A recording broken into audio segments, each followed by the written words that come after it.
here from Magnetic North Magnet Fishing and Other Adventures, and today I'm going to be hopefully going to a different treasure island, doing some mudlarking in the Sheffield district in Yorkshire. And we have had a bit of rain. The rivers are starting to flow a little bit faster, and luckily the rain stopped at the moment. But I'm going to walk to the area, see if I can access the point I want to go to. If not, I've got a plan B, which is further upstream of the river. And hopefully, looking at this particular section down here, I might be able to do a bit there if I can't do the treasure islands. So I'll keep you posted and I'll get back to you very soon. Hope everyone's doing okay. So in Sheffield we've got the ducks, Canadian geese, and over here got heron. Just waiting, seeing what passes by, hoping for a free lunch. It's over there.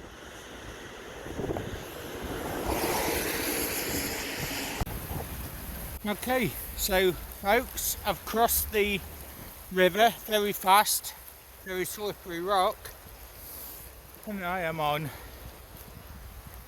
the other treasure island. So happy days. I'll keep an eye on the water levels, watch my footings, and we'll go from there. So I'm going to dedicate this video to John Willits in Staffordshire, England. Good friend of mine, and I know he enjoys these videos. So John, this one's for you, and let's see what we can find. So at this section, at the end of the island, there's a lot of iron stained water. So it just shows that there has been, and probably still is, quite a lot of iron in the water. Whether it be natural or dumped, we don't know. But I'm going to continue up this path up here and see how we go. So as you can see on the island, there has been some recent deforestation of the trees, so any floodwater will be able to pass easier. And the first find of the day, we've got this piece here. It's stoneware. It's some sort of insulator maybe. I'm not too sure on that one. But got to be at least 100 years old. And just here is an old work boot.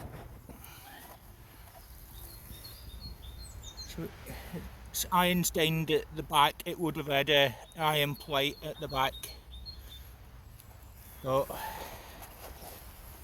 yeah, that's interesting. That's social history. And just down here, golf ball. You always get them in rivers, and a old dog's toy, but it still go because it's still litter. And just walking along, and just here, the base of a very early crucible smelting pot. And I've just picked this up, hole all the way through, stone. Some people say these are World War II home guard items, some say they're industrial related. And just down here we've got the remains of another 16th century coloured crucible, very early iron working. So here I've just come across a brick that says Winco, which was the Winkerbank Brick Company. And Winkerbank is a small area, Sheffield, towards Meadowall, and that they was going from about 1890 through to 1920, and that is definitely an icon of Sheffield. So just down here there's this old piece of lead sheet from an old roof, and I've just spotted part of an old Victorian stoneware bottle, and just down here we've got a stone with a hole through it known as a hagstone or a witch's stone, and that's from slag glass from the bottom of a furnace. Very lucky pendants for people, those. And we've just seen another one of these pot things, and this is a rare view of Sanderson's Weir at Attercliffe in Sheffield, which is the backdrop of the island. Now, you always have to think about safety on such sites. Always tell people where you're going, watch your footing, and if you are on your own, make sure that you've been to the area with other people previously, so you can see the river crossings, the safety points, and ensure that you've got excessive waterproof clothing and you're able to deal with the situations that arise. It's definitely not recommended to do such explores like this on your own. I have actually been in the rivers with the Rivers Trust people, and I do know the area. I've just found this little smelt pot base, lead glazed, from about 1840, 1850. So that little tunnel there, that was the outflow for one of the old mills that used to be in the area. Got a railway bridge up there, and then another view of Sanderson's Weir. I do want to say, do not enter this island unless you're supervised. And I've just found this fragment of a stone grinding wheel. There is some litter there that's going to be picked up as well. And just down here, got an old stone weight. These were old fishing net weights. Right the way back to medieval and Roman times, these were used. And I've just seen, just down here, this tiny fragment of a bit of clay pipe stem. Just in front of that. And just down here, got more clay pipe stem. Different colours of furnace glass. So when you've got all these rocky areas, there can be things trapped between each and every piece. So you've got to keep your eyes open, keep an eye on the water level, which is over there. Not always, make sure you look at what's happening. And just down here, trapped between the rocks, a bit more clay pipe, and a bit of polished glass.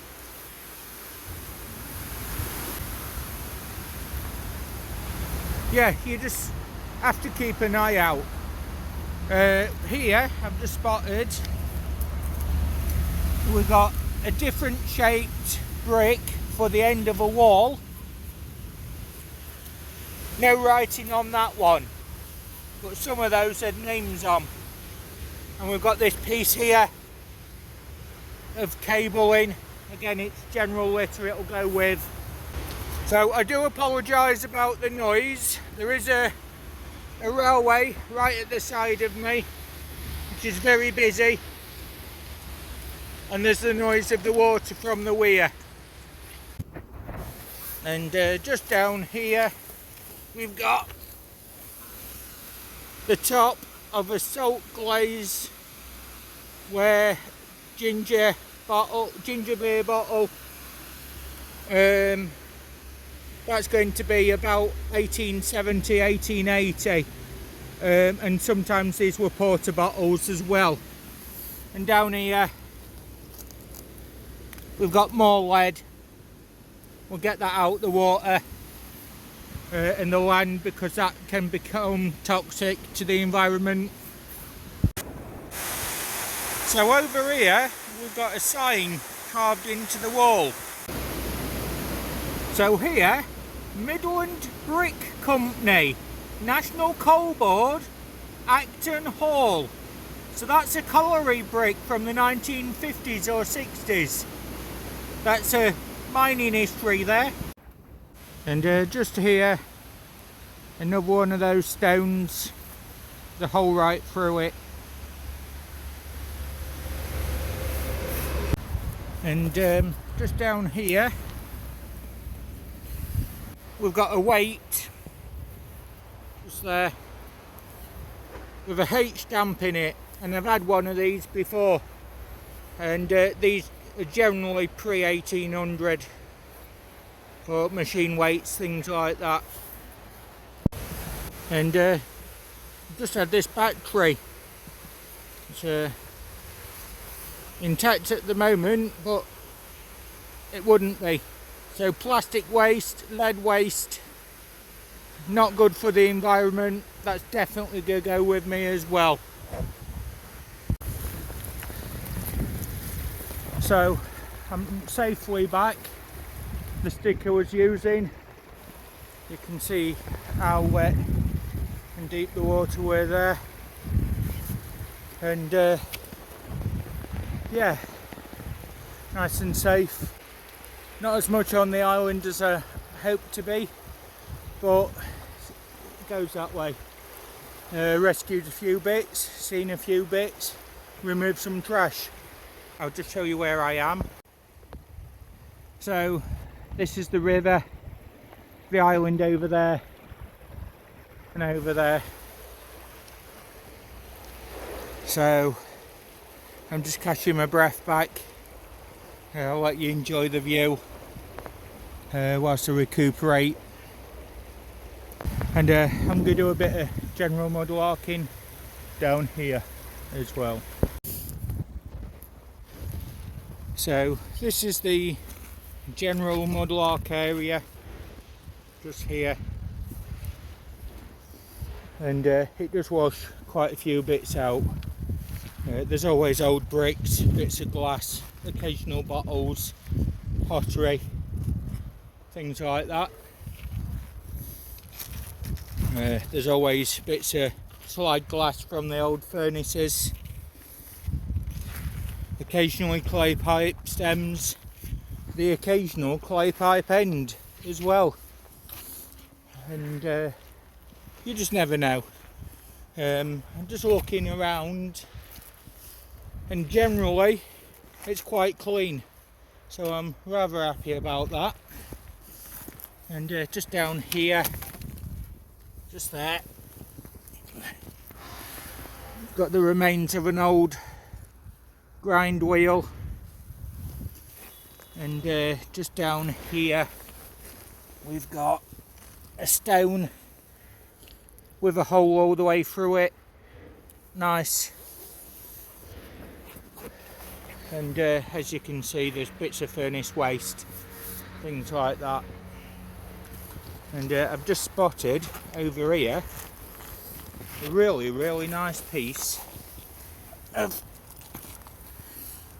green glazed pottery and a piece of Victorian salt glazed stoneware cooking pot.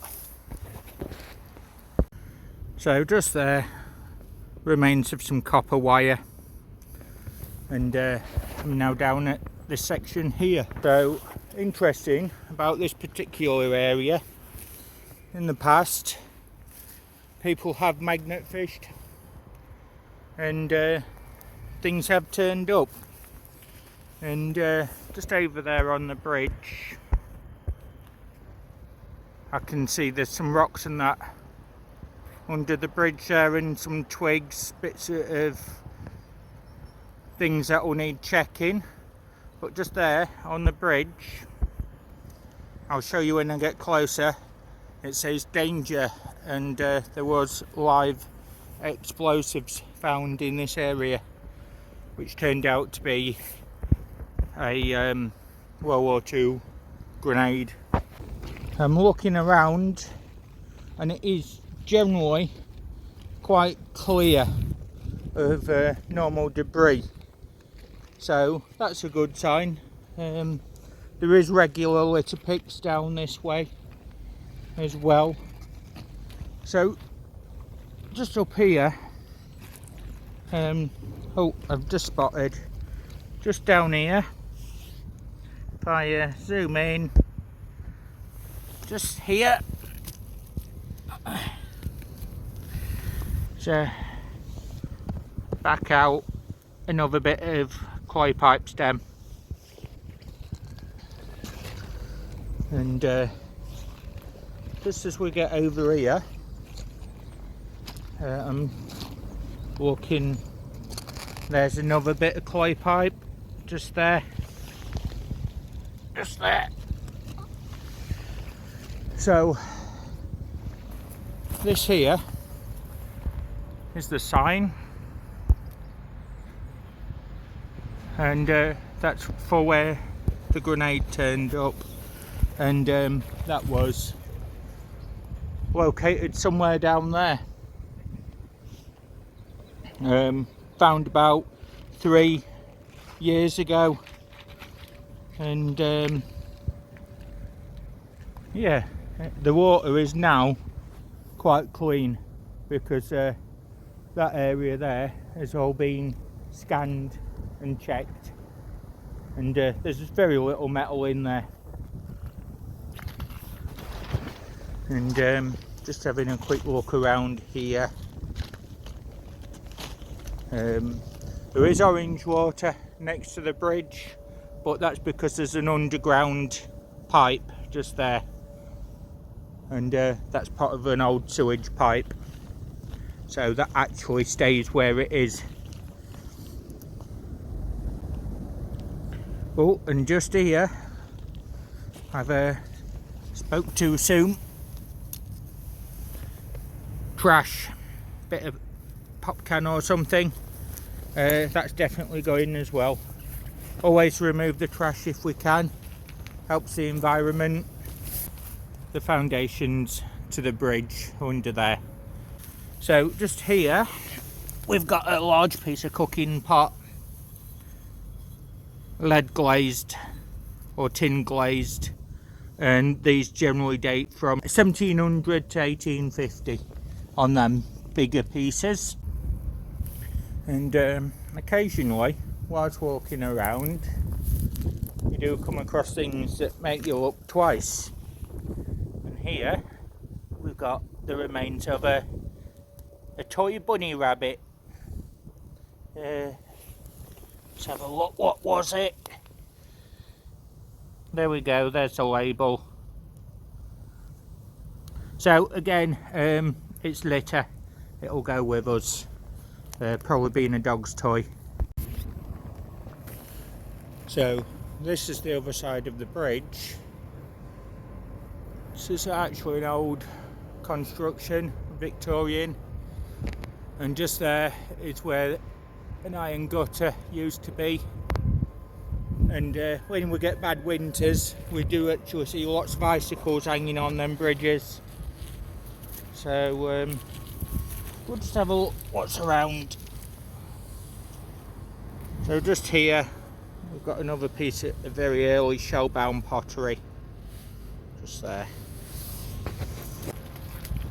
So just looking around, and I've just spotted down here got two pieces just there, blue and white with vines on and blue and white with gates on. So the sound you can hear now, that's industrial Sheffield. And that's machines doing the jobs.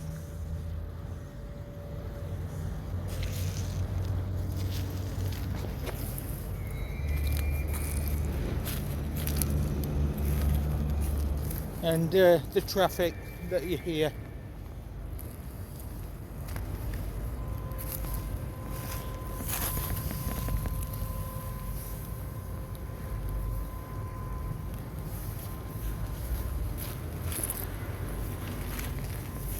So I'm going to have a quick wander this way, see what's down here, and then I'm going to go back to the area I started on dry land where I can recover my boots, and then I'll go to a different area and we'll see what we find. So here we've got one JB & Co. I'm not sure who that one is, but it's been photographed, so it will be recorded. Now just here, a bit of a computer board or something like that. Again, it's trash, it'll all go with us. I've just got to a bit where I've just seen a bit more pottery with the gates on it. Bit of cobalt blue glass there. There we are. See, glass type stuff. And another bit of clay pipe there. So these clay pipe stems, there was basically the cigarettes of the time, and these generally date from the 1650s through to about 1930. And just walking on a bit further, and I'm just seeing this old tile fragment. Not so old, probably 1930s with the backing on it.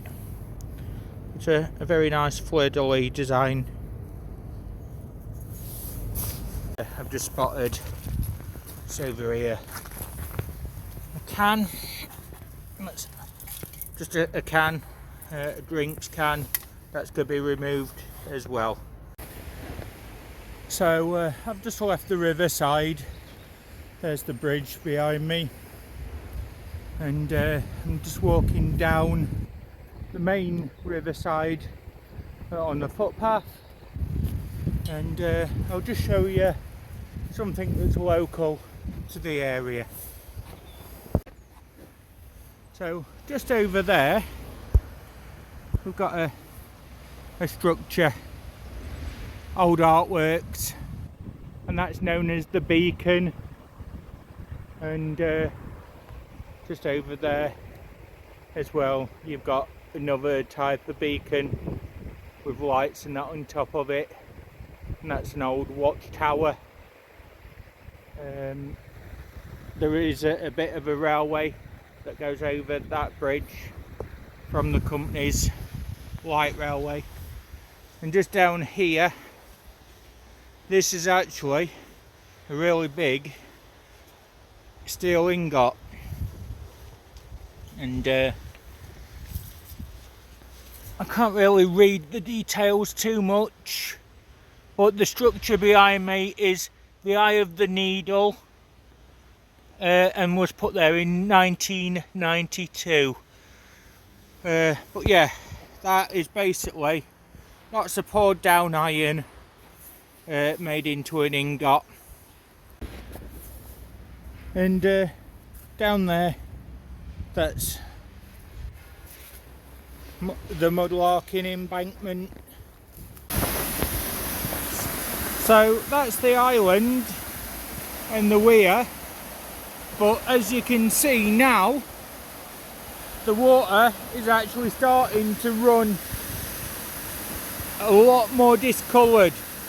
So it's picking sediments up from the bottom,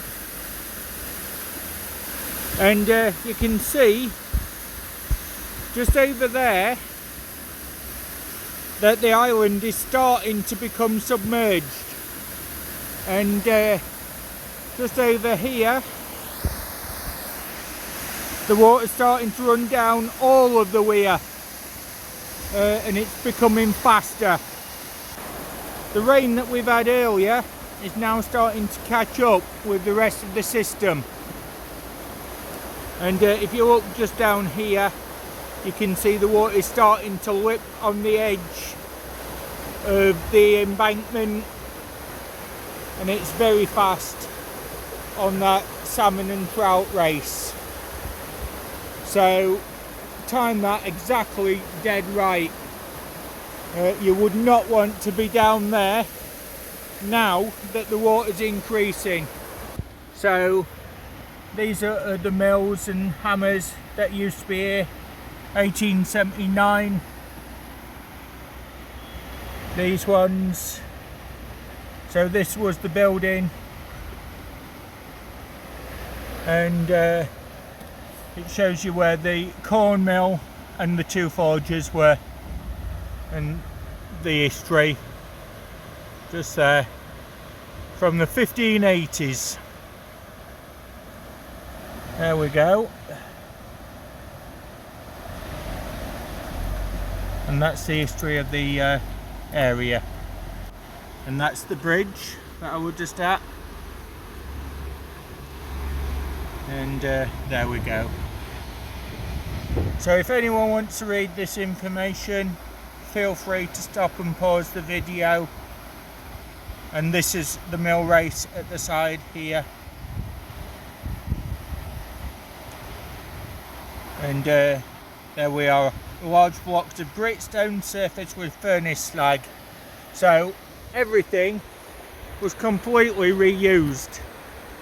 And the big buildings that were in the picture were located just over there. So just down here we've got a bit of a seating area next to the river, not far from the weir where I just were. And the footpath is currently closed because it collapsed during the last floods that we had in the area. But this particular area, well, this is where me and my teammate first came for our very first magnet fishing trip together. So there's the old railway bridge, and down here still parts of the river, and we had a couple of casts out this way. And down here it's still exactly the same as it was a couple of years ago, and you can see the platform has started to slope. The leg in the corner is collapsed, making this section of the platform quite unstable. And in there is a load down there of cable and wire, bits of the old fencing, and you can see it's in a pretty poor state there. But we got stuck in this corner as well, and there is a lot of wire there, as can still be seen here, so that will need to come out at some point. And down there, when it's repaired, is the 5 Weirs Walk. Just up here we've got a history board telling us about the mill that used to be here. So this is where the island is, the weir, the bridge, and we're here. And the mill used to be around this area here.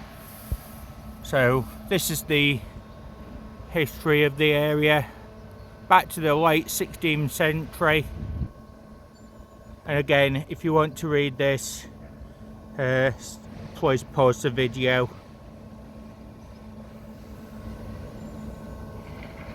so it can be read. There we go.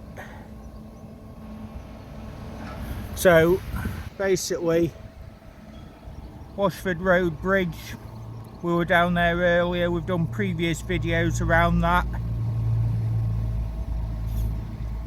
and it says here it was about the history of it and the 1644 bridge where a small skirmish battle took place, and this is about the area where I'm standing now. And that's the old map of the area. So in this area, brown trout, grayling, you do occasionally see the otter, but I've not yet seen it, and the grey heron, orange tip butterflies and others. And that's this area here. So I'm in the river near Washford Road at a cliff. Washford Road Bridge just behind me, and I've just seen padlock with a key in the water. See if it works. It's a bit tender. Yep, there we go, unlocked. Unlock, look. Does it lock back up?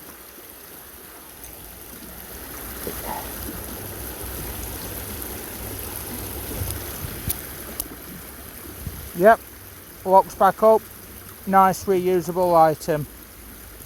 Can't have been in there very long at all. So, just walking on the embankment, and we've got this old pair of damaged spectacles. So, just had this bit of a teapot spout, old copper on. Now, if you look here into the water, you can see the water is that clear. You can see there's bits of pottery everywhere, and it is only ankle deep at this point. So that's always good for looking for bits. A lot of people would use a glass bottomed bucket just to see what's in there, without too much sediment build up. And just down here I can see there's bits in the water there as well, so you never know what's going to turn up. And down here I've just spotted something. Let's have a look if it's anything.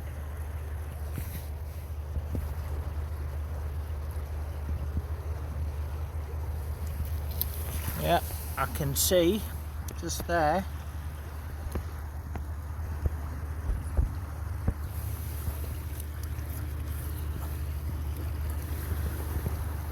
Got a lovely clay pipe bowl with it's got oak lids on it.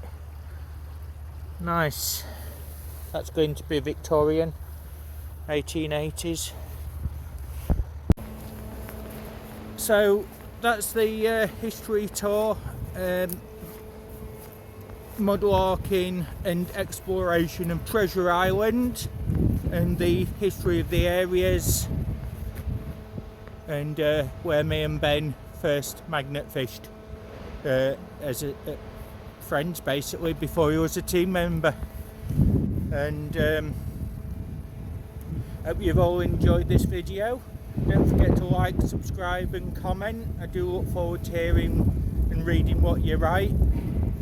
And thanks again for watching, and this has been another adventure with Lee, Magnetic North Magnet Fishing.